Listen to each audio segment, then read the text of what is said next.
Welcome to the Canes Corner podcast. Hi, everyone.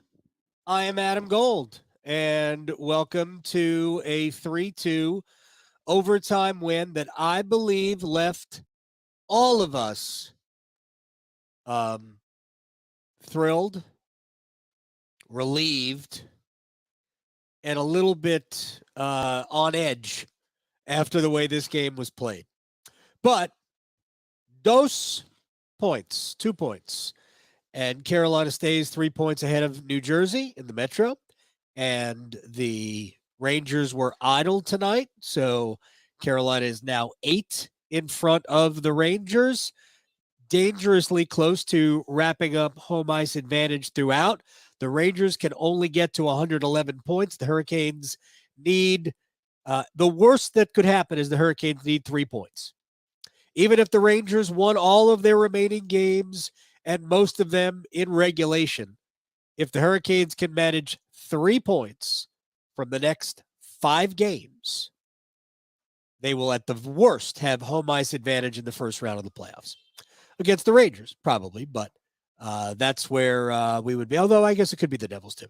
But that's how close we are to at least guaranteeing games 1 and 2 at PNC Arena. And if I was going to be a betting man, I would say Tuesday and Thursday, the 18th and 20th, would be my guesses for the Hurricanes' 2 home playoff games.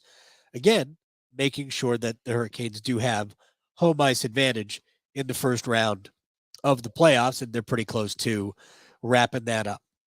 All right, some things about this game tonight. This is the game where I think the Hurricanes' power play hurt them more than helped them, and that's with a power play goal. I think we can dress it up all we want. They scored on what I think might have been the worst 4-minute power play I've ever seen. They scored at the end. There was very little danger from the power play, but they did get a good puck retrieval. They did get the puck out to Brady Shea, and Shea drifted in, and with a great net front presence by Stefan Nason, he was able to beat a rookie goaltender who I thought played pretty well tonight. So it's a power play goal. Hurricanes 1 for 5 in the power play. The real disappointing thing for me was just how hard it was for Carolina to get the puck into the zone and set up. Ottawa is 10th in the league on the kill, so it's not like Ottawa's chopped liver, although I actually think that that's probably unfair to chop liver. Some of you might not like chopped liver, and I get it. I don't like chopped liver, but I kind of like my grandmother's chopped liver. Anyway, but Ottawa's good on the penalty kill, and they're used to it. Ottawa leads the NHL in power play opportunities allowed. Carolina got 5 tonight. You have to go a long way back to see where Carolina had as many as 5 power play opportunities. Let me exactly tell you when the last time the Hurricanes had 5 power play opportunities in a game. That was home against Tampa when they went 4 for 5 on the power play against the Lightning. That was the second game with Shane Gostisbehere. At that point, the Hurricanes were 7 for their last 9, both with Gostisbehere, 1 in Arizona, 1 here against Tampa Bay. But the Hurricanes only had more than 3 power plays one other time. That was in a win here against the Flyers. But for the most part, it's been 2, 2, 3, 2, 3, 2, 3, 1, 1, 3, 2. Like, they don't get a ton of power plays. But they got 5 tonight. And the 5-on-3 was kind of disappointing. It's not like they didn't have a couple of chances. They did have a flurry which got them some chances. But holy cow, it's just so hard for them to set up. And they're just, I don't know. I think they're applying a ton of pressure to themselves. And because of it, I think they're at times overthinking. They're trying to make the pretty play. Like, I don't want to be the guy just to yell shoot, because honestly, that's stupid. But sometimes the simplest solutions are the right ones. And I'm not sure they don't simply need to make it essentially a street fight on the power play and get the puck, get a shot on goal, and go fight for a rebound. They're good at that. They're not good at scoring, but they're good at that. And on the power play, sometimes that's all you need is to just get that break. The first goal was a reset, right? The first goal, the Brady Shea shot that was deflected in by Jesperi Kotkaniemi, that was a reset. That was a shot that got through, that got deflected into the corner. Actually, it didn't get all the way through. It got deflected into the corner, and it comes back out to Shea. He shoots it again. Kotkaniemi in front. There were two layers in that front there, and they score a goal. I mean, that's the way this team's going to have to play. But here's the real issue with tonight and why it was such a struggle for Carolina. And frankly, getting a point out of this game, I thought was pretty good.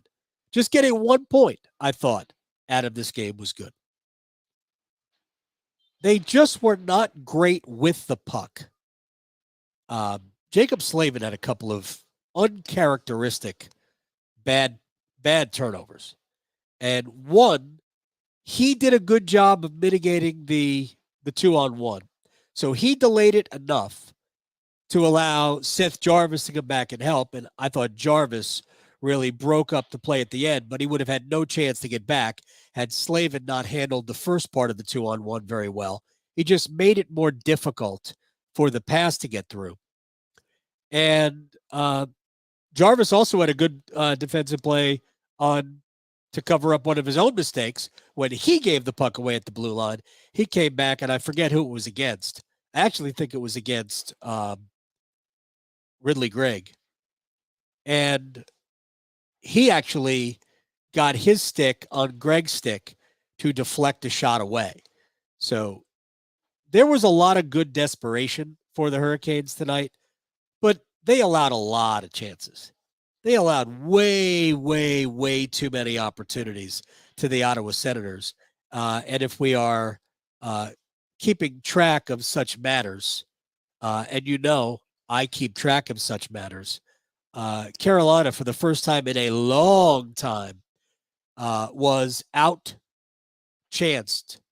at 5-on-5. It's been a long time since the Hurricanes were out-chanced at 5-on-5.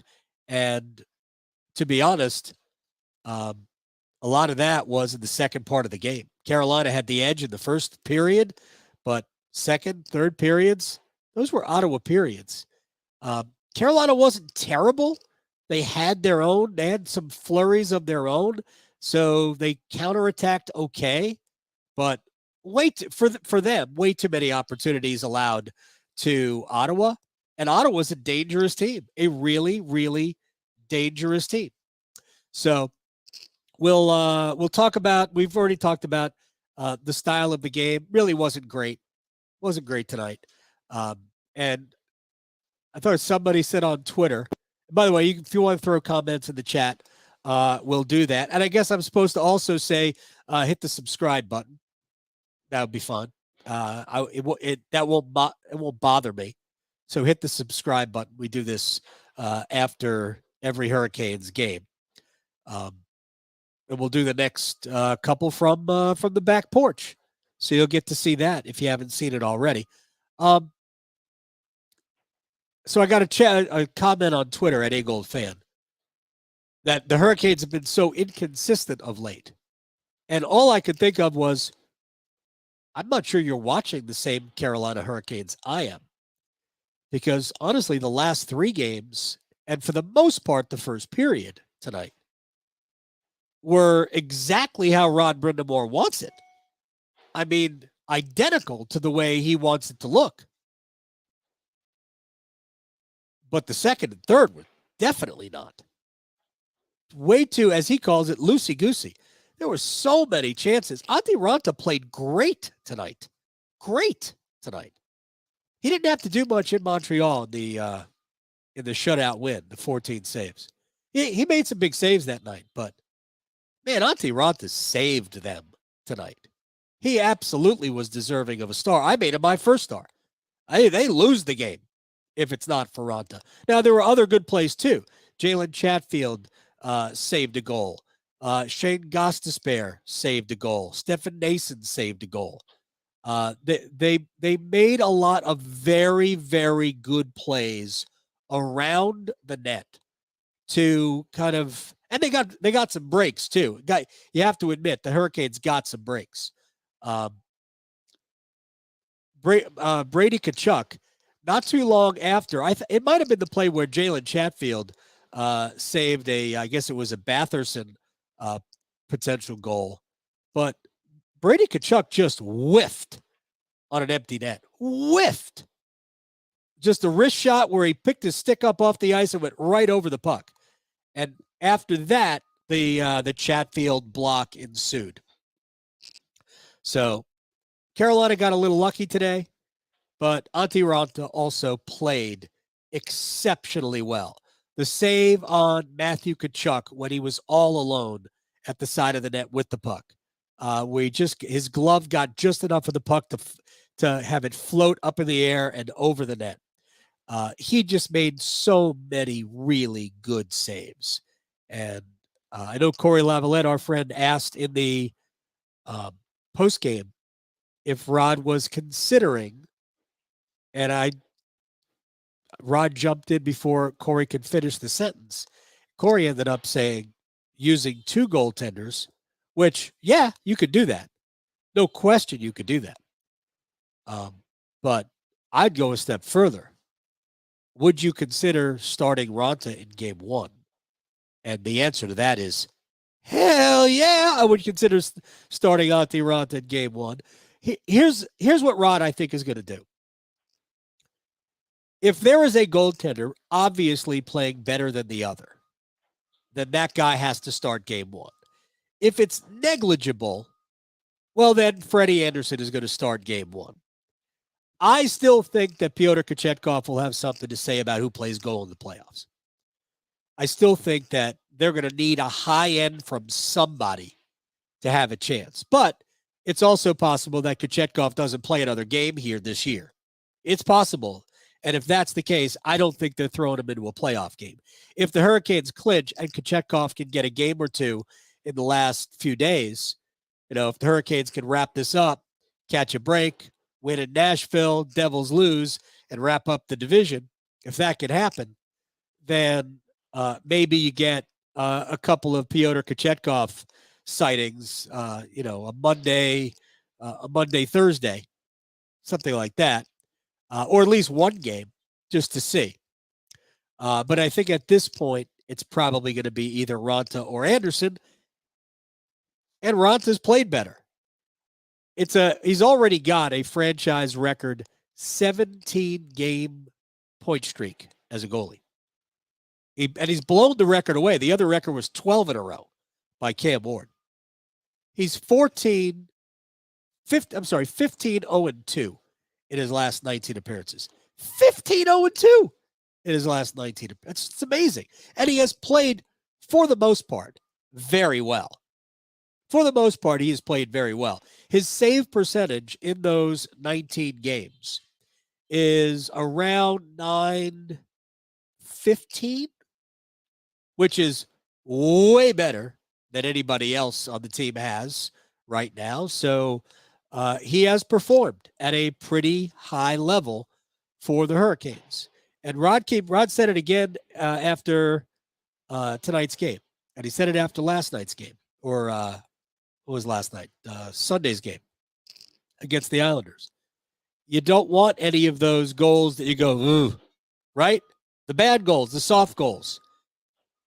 So 2 games in a row, no soft goals. Actually 3 games in a row, because the other game, the Montreal game, was a shutout. The Detroit game had 1 soft goal. The first goal that Anderson allowed was a soft goal. So when you get to the playoffs, if you allow a soft goal, you probably lost. 85% chance you lose the game. I just made that percentage up. It's probably higher. If you allow a soft goal in the playoffs, you're going to lose. Unless you get lucky and that's the only goal you allow, you're going to lose. So those are the things that beat you. And the Hurricanes played a game tonight that maybe against the better team. And I think Ottawa is certainly talented, but I don't think they're a great team, obviously. But against the better team, you lose the game. A better team makes you pay for the mistakes Carolina made tonight. But they played Ottawa, so they got away with it. And we'll move on. We'll go to questions here. We're not going to be here forever tonight. Pollen is trying to beat me over the head, so I'm sure you can tell. So we're not going to do this forever. Hey, have I failed to mention that we're brought to you by the Aluminum Company of North Carolina? I did. If it's for the exterior of your home, you can find it at the Aluminum Company of North Carolina on Hamlin Road in Durham. No place like it. Sammy Hanna and his crew do a great job. You can check them out online, aluminumcompany.com. We are going to be here after each game, and starting for the playoffs, the day job will come from PNC Arena live, and we'll obviously also have the live podcast on YouTube. So thanks. All right, let's see. Smokey wants me to talk about we're calling it the Yesa line. Is that what we're doing? I prefer to call that the Jesperi Kotkaniemi line. It's an interesting combination. Jesperi Kotkaniemi's played really well. He's played really well for a while. And look, I think he's a third-line center. The Hurricanes have a lot of those right now. So somebody's going to have to play above that. So right now it's Jesperi Kotkaniemi. But he's just been a good player, for the most part, really good. So I have no complaints about Kotkaniemi. He's not a dangerous offensive player. He's not going to wow you. I would like to see not only him, I would like to see a few other guys be a little bit more shot happy when you get chances.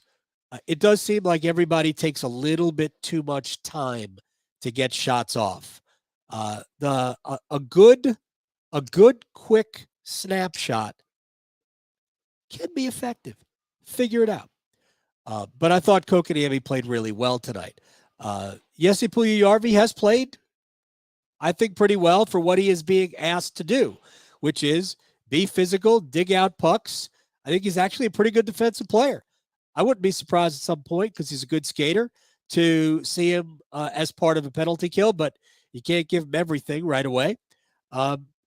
Maybe they've got a couple of more days, but speaking of the penalty kill, Seth Jarvis done a great job with that. Jarvis looks like he can do it, like on a regular basis. And he's a good skater, and he's a smart guy. And honestly, Rod likes to have some skill out there. Sebastian Aho's got a bunch of shorthanded goals. But Puljujarvi's played pretty well, and Nason's good. Nason's just a good hockey player. But I thought that line was good. I thought the best line was the Stahl line tonight. Stahl and Foss together, no matter who was playing on the left, was excellent. They put Martinook back on the left in the third period, and Jack Drury went down to the fourth line. I thought Jack played another good game. But I think Martinook, Foss, and Stahl defensively was important in the third period. They did a pretty good job on the Tkachuk line in the fourth period. What am I talking about? Who's delirious? In the third period, I think they did a good job. And they needed them to do a good job. And mostly because somebody had to cover for the Aho line tonight. Woof. Got away with it. Carolina got away with that line being ineffective tonight. And I actually think that the problem wasn't Jordan Martinook. Although maybe, who knows? I didn't think Aho and Natchez were particularly good tonight. But when Jarvis jumped up with him in the third period, that line had its best moments. And I know that line has not been super effective, but it really didn't stay together all that long, I don't believe. Natchez, Aho, and Jarvis. But when Jarvis rejoined them in the third period, I thought they had their best moments. But it wasn't a particularly good game for anybody, other than the Stahl line and the Kokaniemi line. I think the other two lines were kind of overrun by the Senators. Carolina had good performances out of some people on the back end. Brady Shea played well. Brett Pesce played well. But I didn't think it was a great game for Jacob Slavin tonight. Obviously, there was some desperation moments from Chatfield, who made some good plays, and Shane Gostisbehere made some good plays. But ultimately, there was a lot of trailing the play. Well, actually, that's probably not fair to say it that way. There was a lot of they were playing catch up a little bit, just in terms of having to be desperate to minimize the quality of the chance. And ultimately, a lot of responsibility fell on Antti Raanta tonight, and he was able to do it. So these are the types of games that you get away with. But it can't be around here. If they play this way against Nashville on Thursday, they will lose. If they play this way against Buffalo on Saturday, the Sabres will score 7 goals. Sabres can be a dangerous team. The one thing the Sabres will give you are plenty of opportunities to score. The Sabres do not like playing defense at this point. They just don't. They are not a good defensive team. But Carolina's just got to minimize the mistakes, which they didn't do a good job of tonight, but they did against the Islanders, and they did against the Canadiens, and they didn't against the Red Wings, and that's why they lost 3-2. So with all of that said, the Hurricanes' position in the standings looks pretty good. So 109, 106, 101, Carolina, Devils, Rangers. The wild card race in the East is incredible. Right now, you've got the Islanders and the Panthers on 87 points. Pittsburgh is one back with 86. All 3 teams have 4 games remaining. Buffalo's not out of it, but the Sabres probably have to do no worse than 11 points out of 12 the rest of the way. Is 91 points, is 92 points even going to be enough? Might be. 92 points might be enough. But Sabres got to get 11 out of 12, right? So that's awfully tough. The Atlantic Division is done. Boston 1, Toronto 2, Tampa 3. Toronto won tonight.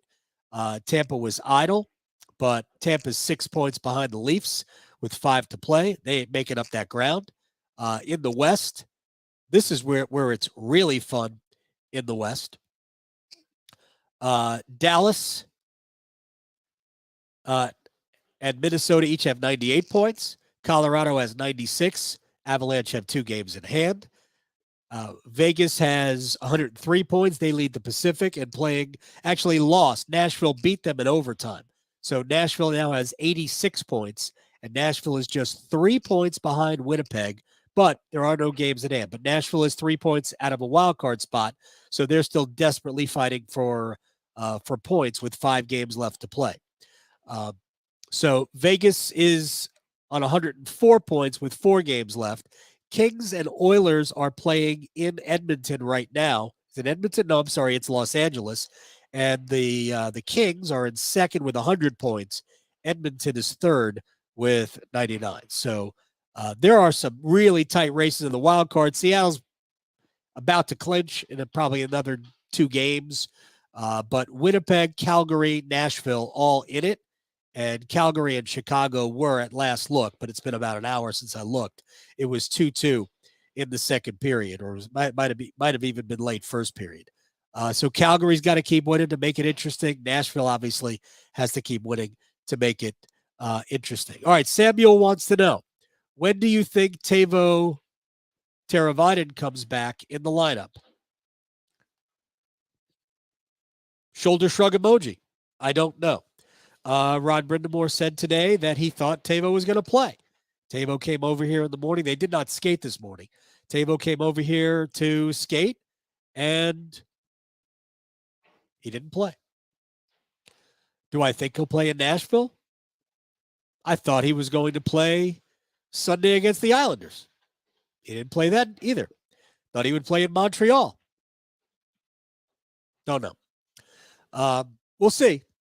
Teravainen took the pregame skate in Montreal and didn't play.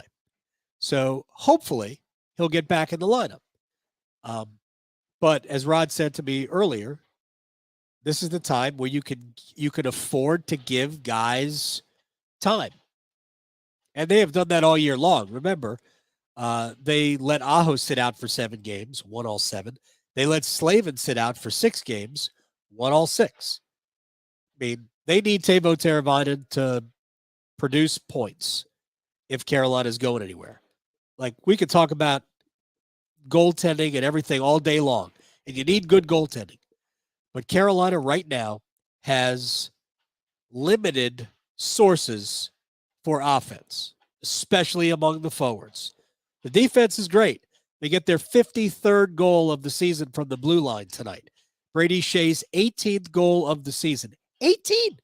Brady Shea, 4th on the Hurricanes in goals.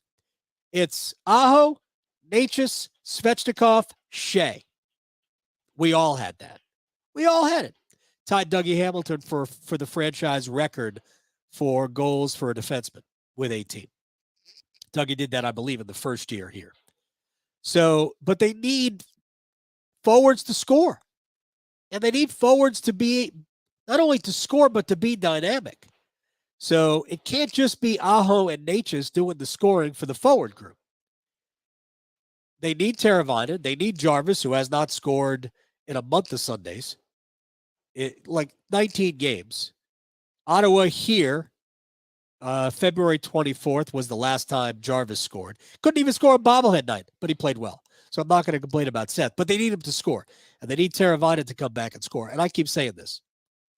I think Teravainen is the key to everything they do. I think when Teravainen is on his game, they're better 5-on-5. Aho is better, and I think ultimately you'll see Teuvo Teravainen back with Sebastian Aho. And I also think that the power play will be better. When Teuvo is playing better, the power play will improve. He moves the puck better than anybody on the team. He just does. He sees things before they happen. But they need him healthy, and they need him playing well. Because we got to be honest about Teuvo. He has had a really, really rough year. He's had good moments, but nothing sustained over a stretch of games. Nothing.